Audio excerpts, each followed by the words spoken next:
Soalan lazim. Soalan 1. Saya akan dibius sebelum masuk waktu Zuhur untuk menjalani pembedahan. Saya dijangka akan sedar semula pada jam 5 petang. Bagaimana dengan solat Zuhur saya? Jawapan. Sekiranya anda hanya sedar pada waktu asar, maka hendaklah anda solat asar terlebih dahulu dan diqada solat Zuhur. Soalan 2. Saya akan menjalani pemindahan darah bermula jam 5 petang dan dijangka selesai pada jam 9 malam. Bagaimana dengan solat maghrib saya? Jawapan. Sekiranya anda sedar semasa proses pemindahan darah dijalankan, maka anda perlulah melaksanakan solat maghrib seperti biasa.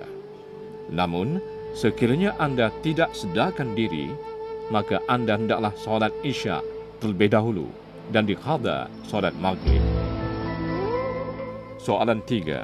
Sekiranya saya menggunakan beg urin atau beg stoma atau beg kolostomi, bagaimana cara solat saya? Jawapan. Jika anda menggunakan beg urin atau beg stoma atau beg kolostomi, sekiranya anda mampu, maka anda hendaklah menyucikan tempat keluar najis dan membersihkan najis tersebut. Tetapi sekiranya anda tidak mampu, maka lakukan semampunya. Kemudian, sucikan diri daripada hadas kecil dan hadas besar dan tunaikan solat. Solat adalah sah dan tidak perlu diulang apabila sembuh. Soalan 4. Saya menghidap penyakit yang selalu keluar air kencing. Bolehkah saya solat? Bagaimanakah caranya? Jawapan.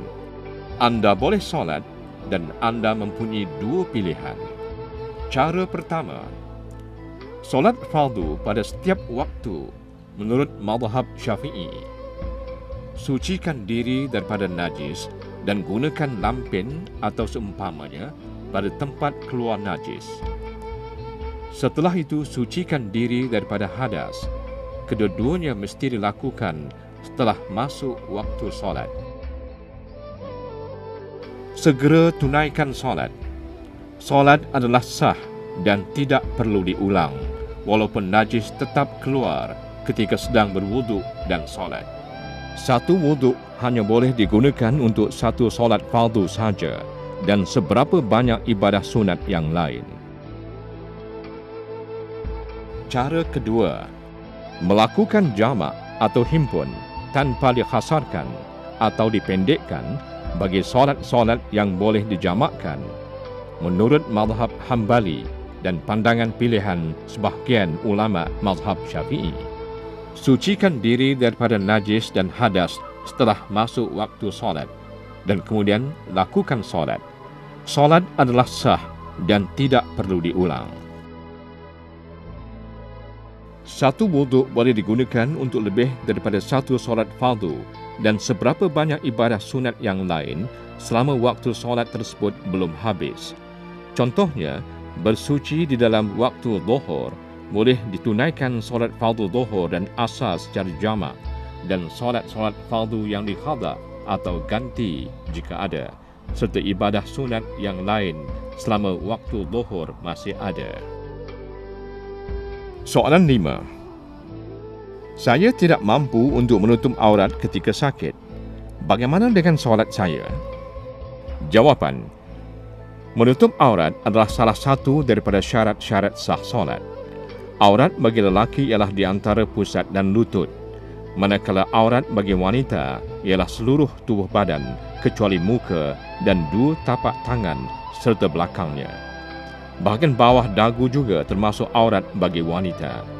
Pesakit yang tidak mampu menutup auratnya boleh solat mengikut keadaannya dan solat tersebut sah serta tidak perlu diulang apabila sembuh. Soalan 6. Saya tidak mampu solat menghadap kiblat ketika sakit di hospital. Adakah solat saya sah? Jawapan. Pesakit yang tidak mampu menghadap kiblat boleh solat ke arah lain mengikut keadaannya. Solat tersebut adalah sah Namun solat itu perlu diulang semula setelah sembuh menurut mazhab Syafi'i. Menurut pandangan mazhab Hanafi pula, pesakit yang tidak mampu menghadap kiblat boleh solat ke arah lain mengikut keadaannya dan solat tersebut sah serta tidak perlu diulang. Soalan 7. Saya mengalami kecederaan akibat kemalangan jalan raya. Doktor telah membuat pemeriksaan dan memberi ubat. Keadaan ini menyebabkan saya tidak sedar atau hilang waras untuk seketika. Bagaimana dengan solat saya? Jawapan. Jika anda hilang sedar sepanjang waktu solat akibat dibius oleh doktor, anda tidak diwajibkan melakukan solat pada waktu tersebut. Namun, sunat diqadha atau ganti setelah kembali sedar. Wajib ditunaikan solat dalam waktunya jika kembali sedar walaupun di akhir waktu.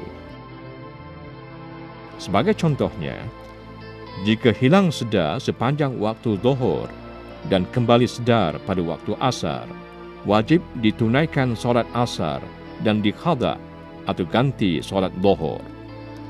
Begitu juga jika hilang sedar sepanjang waktu maghrib dan kembali sedar pada waktu isya, maka wajib ditunaikan solat isya dan diqadha atau ganti solat maghrib.